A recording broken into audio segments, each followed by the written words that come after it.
What's happening, y'all? Welcome to Gameday Wit Trei, man. Let's go ahead and let's get all the way into this NFL offseason reaction to exactly what has transpired for each and every team out here. So we're going to go through all 32 teams. I'm going to give you a video for each one, and I'm going to give you an offseason reaction thus far to this point in the offseason. Okay, so let's go ahead and get started.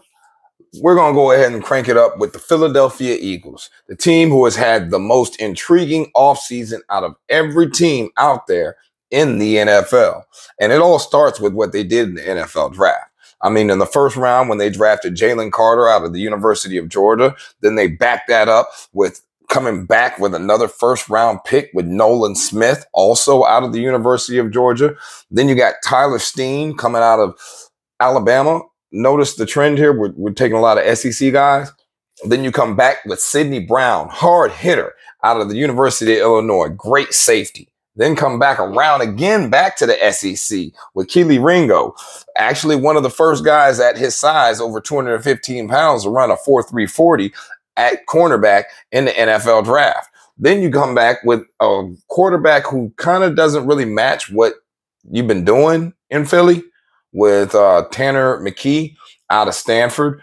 I believe he's a pocket passer. I've watched some video on it. So it's not that I believe he's a pocket passer. From what I've watched, he's a pocket passer. The man's not fleet of foot. He's not an RPO guy. And you run a lot of RPOs over the last few years in Philadelphia. So it kind of, it's an odd pick, all right, for Howie Roseman to make for the Philadelphia Eagles. By picking up a quarterback who just really doesn't fit the scheme. I mean, unless you're actually planning on one day transitioning to more of a pocket passing offense, which on the trajectory of what you actually need to do with not a running back, but a running quarterback like Jalen Hurts. All right. Let's just be clear about it. All right.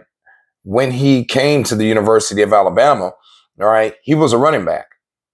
He was a running back before he was a quarterback. Then he transitioned to quarterback. He showed some success there, won a national title.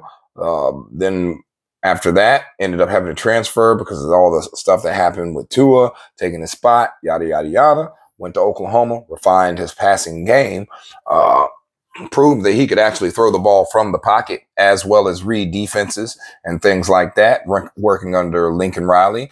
And from there, man, he just went and came to the NFL, second-round pick, somebody who was not expected to do what he did, especially since he is more of an undersized quarterback. He is not over 6'2" or 6'3", so he is more of your stout quarterback that we've seen coming out recently out of the NFL into the NFL. And man, he has taken his skill set to another level. The transition that he has made from one step to the next step to the next step has been almost a natural progression. And we have not seen a limit or a stop to it yet. I honestly feel like the young man is going to continue to grow. And when you surround him with players like I just got done naming, okay, you got Jalen Carter. He was honestly, arguably, the number one pick in the draft. Had it not been for his off-field discretions, then he would have been the number one pick, number two pick, something around there. All right, unless they traded out of the pick. So you have that. Then you have Nolan Smith, okay, who is another Hassan Reddick. All right, now, if everybody remembers correctly, the Philadelphia Eagles were in the Super Bowl last year. There was a reason for that. They ran the Bear defense, okay? So they ran with that five-man front on defense, which creates an opportunity for one-on-ones throughout the defensive line. And when you have fast edge rushers / outside linebackers that you line up out there in that 5-0 or Bear defense, whichever one you want to call it, okay, then it gives you an opportunity to really capitalize on the mismatch of the speed versus strength. Okay. Then you get Tyler Steen, all right, the guard out of Alabama. Now, at Alabama, he did play guard and he also played tackle. So we're talking about an individual or a young man who not only came from a good program and can take coaching, but he also is multifaceted on that offensive line. And with what the Eagles have going on, with possible retirements coming soon out of several players, you have a couple players that left, this, that, and the third. It's always, or should I say, not always. It is never a bad thing to build your offensive line in the future for your offensive line, because you never know what kind of offense you're going to end up running. At the same time, you want to have multifaceted players. Yes, you do have a game plan and a certain offensive style that you're trying to stick to, but this is the NFL, which means everything is a what have you done for me lately type thing. This is a what have you done for me lately league. Okay. And you do see changes in offensive coordinators all the time. They go get head coaching jobs. And then you might end up with a new offensive coordinator that runs a completely different style of offense that you have ran. Yes, he's going to try to mix in your offense that you had strength in, but at the same time, he is going to mix in his own. All right. And if you look, like I said, once again, at the growth of Jalen Hurts, he is transitioning to being able to pocket pass on a consistent basis. And I actually have faith in the young man. So let's get back to this offseason grade, because everything is not just predicated on the quarterback. So then they finally killed their draft with Moro Ojomo, okay, which is a defensive tackle out of the University of Texas. He has some size to him, and I honestly feel like he's just a backup piece just in case something goes wrong with Jalen Carter. They've surrounded Jalen Carter with nothing but Georgia teammates, if you have not noticed. All right, they even got DeAndre Swift now. All right, so they got a lot of players from the University of Georgia to keep a good influence on that young man and make sure that he's not out there racing and doing the other things that happened or transpired to make him lose his draft grade like that. All right, so when you look at this team in totality, right, look at everything that they have built over the last 12 to 24 months. All right. They have built the defense up. They've always had a good defensive line with Brandon Cox and with Bradham on their linebacker / defensive line.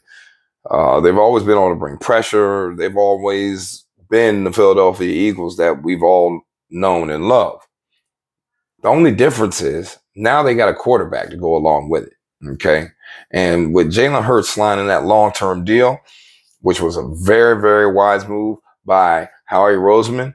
All right. Getting all these players from Georgia. And also, it just seems like his draft strategy now, which is just bringing in players from Georgia. I can't say it's a bad thing to bring in SEC players or even ACC, even though we haven't named any. All right. Players from the South usually are the players that are going to show up for you when you get to that next level. All right. So please be on the lookout for what's going on with the Philadelphia Eagles. They honestly have an opportunity to come back and do the same thing they did last year. Now, I'm not going to say right at this point in time that they have an opportunity to win a Super Bowl or anything like that, because I don't make those types of predictions at this point. I got to finish watching what's going on in the offseason. We got to see these training camps, which I will be giving you some training camp videos on and letting you know how each team is doing. But at the end of the day, man, they definitely have the odds are in their favor. I mean, to say the least. The Philadelphia Eagles are a dangerous team, especially with that offense they're running and Jalen Hurts getting better. Also, looking at that defense, like I was mentioning earlier, you had a speed rusher with Hassan Reddick, and now you have another speed rusher with Nolan Smith.